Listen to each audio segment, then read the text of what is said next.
তুমি কি জানো ডেথ নোটের মেন ভিলেন লাইট না? আর যদি রিউক ডেথ নোট পৃথিবীতে না ফেলতো তাহলে কি হতো? আজকের এই ভিডিওতে ডেথ নোটের কিছু হিডেন ডিটেলসের ব্যাপারে কথা বলবো। এই সব কিছু জানার পরে তুমি বুঝতে পারবে একে কেন মাস্টারপিস বলা হয়। যারা আজ পর্যন্ত ডেথ নোট অ্যানিমে দেখোনি তাদেরকে বলছি তোমরা অ্যানিমে ফ্যানের নামে কলঙ্ক। প্রথম এপিসোডে ডেথ নোট আকাশ থেকে যখন মাটিতে পড়ে তুমি একটু লক্ষ্য করলে দেখতে পাবে সেটা উল্টো হয়ে পড়েছিল।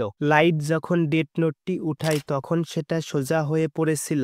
এর মানে লাইটের আগেও কেউ ডেথ নোটটি উঠিয়েছিল। এপিসোড 10-এ লাইট আর এল যখন টেনিস খেলছিল, এল তো সব সময় একই পোশাক পরে, কিন্তু টেনিস খেলার সময় ওর full T shirt half T shirt হয়ে যায়। The main villain. সবাই এটাই মনে করে লাইট ইয়াগামি সিরিজের মেন ভিলেন, কারণ ও ডেথ নোটের পাওয়ারের কারণে ইভিল হয়ে গিয়েছিল। কিন্তু ওকে ডেথ নোট দিল কে? রিউক। ডেথ নোট পৃথিবীতে ফেলে গেম শুরু করলো কে? রিউক। আর লাইটকে মেরে গেম শেষ করলো কে? রিউকি। এই সব রিউকের বানানো একটি গেম যেখানে লাইট আর এল খেলছিল আর পিছনে বসে রিউক মজা নিচ্ছিল। আর স্টোরির লাস্টে আসতে আসতে লাইট আর এল দুজনেই মারা গেল, কিন্তু রিউকের কিছু হলো ডেথ ইরেজার। একবার ডেথ নোটে নাম লিখে দিলে ওকে গডও বাঁচাতে পারে না। কিন্তু তুমি কি জানো এই ডেথ ইরেজার ওকে বাঁচাতে পারে? ডেথ নোটের পাইরেটেড মাঙ্গা ভার্সনে রিউকের কাছে একটি ডেথ ইরেজার ছিল। ডেথ ইরেজার দিয়ে ডেথ নোট থেকে যার নাম মুছে ফেলবে সে আবার বেঁচে উঠবে, আর ওর বডি পুরানো না হলে। Reincarnation of Light Yagami, relight vision of the গডে একটি নতুন শিনিগামিকে দেখানো হয়েছিল।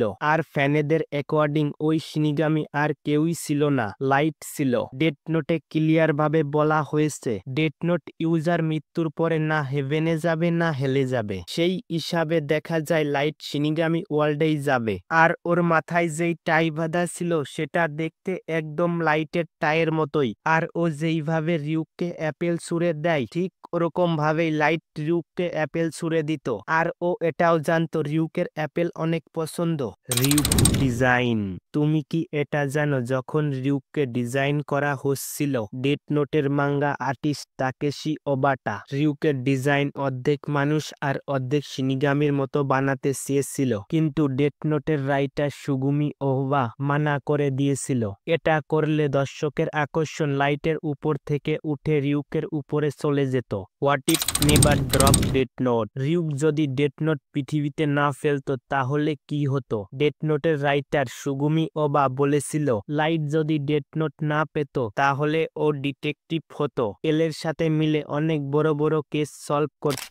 Death note hidden cameo in anime. তুমি কি জানো ডেথ নোট অন্য অ্যানিমেতে নিজের ক্যামিও দিয়েছে? তুমি যদি ফুল মেটাল প্যানিকে ডেথ নোটের এক ফ্রেমে 4টি ক্যারেক্টারকে দেখানো হয়েছে। এখানে ভালো করে লক্ষ্য করলে দেখতে পাবে ওই হলো লাইট ইয়াগামি, আর ওর পাশে ওর ফাদার, আর সাইডে মিসা, আর সাইকেলে আমাদের লাইট। বৃষ্টিতে ভেজার পর এল যখন লাইটের পাও মোছে, এই সিনটা কেমন কেমন লাগে না? এই সিনটি অনেক বড় ফরশ্যাডো হলো জিজাস ক্রাইস্টের স্টোরির। যখন ওর অনেক কাছের বন্ধু জুডাস ওকে ধোকা দেয়, ঠিক তার আগে একই রকম ভাবে জিজাস ওর পাও মোছে। আর এর মানে হলো এল রেফারেন্স হলো জিজাসের, আর লাইট হলো জুডাসের। আর এর পরেই লাইটের ধোকার কারণে এলের মৃত্যু হয়। লাইটের মৃত্যুর পরে ওর ডেথ নোটের কি হলো? এই প্রশ্নটি প্রত্যেক ডেথ নোট ফ্যানের মনেই এসেছে, কিন্তু অ্যানিমেতে এর ব্যাপারে কোনো কিছুই দেখানো হয়নি, কিন্তু মাঙ্গাতে সবকিছুই দেখানো হয়েছে।